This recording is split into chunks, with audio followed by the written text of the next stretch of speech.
La Francia verso il ballottaggio, Macron al 27,6%, Le Pen 23,4%, terzo Mélenchon che dice nessun nostro voto alla destra. La denuncia di Kiev, l'offensiva finale sul Donbass è già iniziata, oltre 60 attacchi in 24 ore su Kharkiv, Zelensky, migliaia di morti a Mariupol.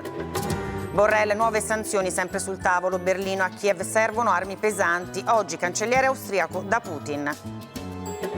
Draghi in Algeria insieme a Di Maio e Cingolani, sul tavolo nuovi contratti per le forniture di gas per ridurre la dipendenza da Mosca.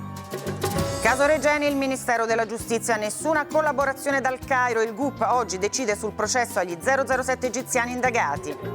Arrestato per la seconda volta lo stalker della pallavolista Alessia Orro, la campionessa ragazze, denunciate chi vi perseguita. Per la prima volta ai mondiali di curling, azzurri sul podio a Las Vegas, la squadra maschile batte i padroni di casa e conquista uno storico bronzo. Tra i protagonisti Amos Mosaner, oro alle Olimpiadi di Tokyo.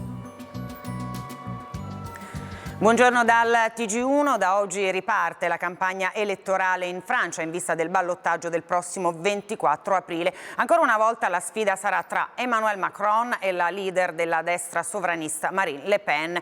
Il presidente riparte da un vantaggio di 4 punti sulla rivale, mentre il leader dell'estrema sinistra Mélenchon sfiora il 22%.